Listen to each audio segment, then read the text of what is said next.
Hello viewers, welcome back to my channel the power of womens. मेरा नाम प्रिया मिश्रा है और मैं लास्ट ईयर ही बीपीएससी टीचर के रूप में सिलेक्ट हुई हूँ। मुझे जॉब करते हुए 1 साल हो गया है और करंटली मैं यूपीएससी की प्रिपरेशन कर रही हूँ और मैं अपनी प्रिपरेशन जर्नी यूट्यूब पे शेयर करती हूँ। अगर आप मेरी वीडियो पे नए हैं तो मेरे चैनल को सब्सक्राइब कर लें। और जैसा कि मैंने अभी 2 आवर्स का कंप्लीट करने का टारगेट रखा है, धीरे धीरे मेरे आवर्स इंक्रीज़ होते जाएंगे। तो आप भी मेरे साथ 2 आवर्स डेली कंप्लीट करते रहिए। इससे क्या होगा कि आपको भी लगेगा कि जब ये कर सकती हैं तो मैं क्यों नहीं कर सकती हूँ। तो आप भी थोड़ा मोटिवेटेड हो जाएंगी। ये बात सच है कि इतनी बड़ी परीक्षा के लिए 2 आवर्स कम है, बट ट्रस्ट मी, अगर आप रेगुलर बने रहेंगे तो धीरे धीरे आपके आवर्स भी इंक्रीज़ हो जाएंगे और आपकी नॉलेज भी। कहते हैं ना कि एक दिन में तो नहीं होगा, लेकिन एक ना एक दिन ज़रूर होगा। प्रॉब्लम तो वहाँ है जहाँ के लोग शुरुआत ही नहीं करते। अगर आपने शुरुआत किसी चीज़ की कर दी है तो वो पूरा ज़रूर होगा। तो फ्रेंड्स, सबसे पहले मैं अपना बेस मजबूत करूँगी, क्योंकि मुझे लगता है कि अगर आपका बेस अच्छा है तो ही आप आगे अच्छी पढ़ाई के लिए प्रिपेयर हो पाओगे। तो मैं अपना बेस मजबूत करने के लिए सबसे पहले मैं 6 to 12 तक की एनसीईआरटी कंप्लीट करूँगी। उसके बाद ही मैं किसी इंस्टीट्यूट से अपना कोचिंग परचेज करूँगी। तो फ्रेंड्स, कहते हैं ना कि ह्यूमन ब्रेन की एक क्वालिटी होती है कि हम जैसा देखते हैं वैसा ही बनते जाते हैं। तो मुझे लगता है कि आप अगर मेरे साथ जुड़े रहेंगे तो धीरे धीरे आप भी मेरी तरह 8 से 10 घंटे पढ़ाई कर लिया करेंगे। हाँ, ये बात अलग है कि मैंने अभी 2 ही घंटे स्टार्ट किए हैं, लेकिन धीरे धीरे ये 2 घंटे 8 से 10 घंटे में भी कन्वर्ट हो जाएंगे। अगर आप मेरे साथ जुड़े रहेंगे तो आप भी आने वाले टाइम में आप देखिएगा कि आप भी मेरी ही तरह 8 से 10 घंटे पढ़ाई कर पा रही होंगी। कुछ लोग कहते हैं कि मैं पढ़ाई तो करती हूँ लेकिन मेरा एग्ज़ाम क्लियर नहीं होता है। तुम कहते हैं कि मैं इस परीक्षा को भी दे रही हूँ, मैं उस परीक्षा को भी दे रही हूँ, लेकिन मेरा किसी में नहीं हो रहा है। तो मुझे लगता है कि सबसे पहले आप अपना गोल डिसाइड कीजिए कि आपको क्या करना है।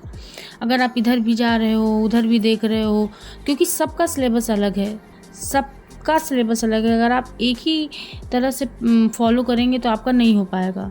तो आप कोई एक गोल डिसाइड कीजिए कि मुझे टीचर बनना है, कि मुझे यूपीएससी क्लियर करना है। तो जब एक आप डिसाइड कर लेंगे तो आप उस पर काम करने लगेंगे। आप पहले किसी गोल को डिसाइड कीजिए, उसके बाद नेट पे जाइए, सर्च कीजिए उसका सिलेबस देखिए और कॉपी पे अपना सिलेबस उतार लीजिए और सिलेबस को छोटे छोटे भागों में बांट दीजिए कि आपको इतना इस मंथ में कवर करना है, इतना इस मंथ में कवर करना है। और उसके बाद आप कोई प्रीवियस जिस भी एग्ज़ाम को आप क्वालिफाई करना चाहते हैं उस एग्ज़ाम का आप ले लीजिए, प्रीवियस ईयर पेपर ले लीजिए और उसको सॉल्व कीजिए और देखिए कि आप कहाँ पर हैं, आपकी तैयारी कहाँ तक है, आप कहाँ तक कर पाएंगे। और उसके बाद ही आप अपनी स्ट्रेंथ और वीकनेस जानने के बाद आगे अपनी तैयारी को स्टार्ट करिए। क्या होता है कि जब हम पढ़ाई करते रहते हैं तो बीच बीच में कभी कभी हम बोर हो जाते हैं, तो इसलिए पढ़ाई के बीच में हमें थोड़ी देर का रेस्ट लेना भी चाहिए, क्योंकि अगर हम रेस्ट नहीं लेंगे तो हमारा दिमाग थक जाएगा, फिर हम जो भी चीज़ें पढ़ेंगे वो हमारे दिमाग तक नहीं पहुँचेंगी। अगर आप ये चाहते हैं कि आप अपना फ्यूचर देख सकें तो सबसे पहले आप अपने एक दिन को यूटिलाइज़ कीजिए कि आप देखिए कि आप उन जगहों पर अपना टाइम दे रहे हैं कि नहीं जहां आपको देना चाहिए। तो फ्रेंड्स, जैसा कि मैंने थंबनेल में लिखा है कि एनसीईआरटी को पढ़ने का बेस्ट तरीका क्या है, तो मैं आपको बता दूं कि जब भी आप एनसीईआरटी पढ़ने बैठिए तो आप किसी चैप्टर को 2 बार पढ़िए। जब आप 2 बार पढ़ेंगे तो आपको उसके कुछ इंपॉर्टेंट पॉइंट्स दिखेंगे और आप फिर उन इम्पॉर्टेंट पॉइंट को अपने नोट्स में नोट करिए। इस हिसाब से आप जितने भी चैप्टर होंगे उनको 2-2 बार पढ़िए और जो भी आपको इम्पोर्टेंट लगे उसको लिखते जाइए और डे बाय डे आप उसको रिवीजन में लीजिए। जब आप किसी चीज़ को रिवीजन में लेने लगेंगे तो आपकी समझ और आपकी पकड़ उसमें अच्छी हो जाएगी।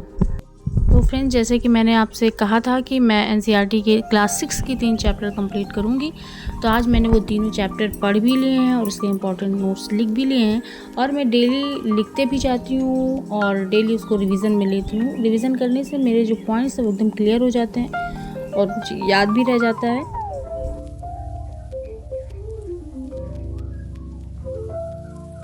तो आगे के 3 चैप्टर मैं नेक्स्ट वीडियो में कंप्लीट करूँगी। तब तक मेरे साथ बने रहिए। अगर आपको वीडियो हेल्पफुल लगी हो तो वीडियो में कमेंट करना ना भूलें और चैनल को सब्सक्राइब करें। मिलते हैं नेक्स्ट वीडियो में।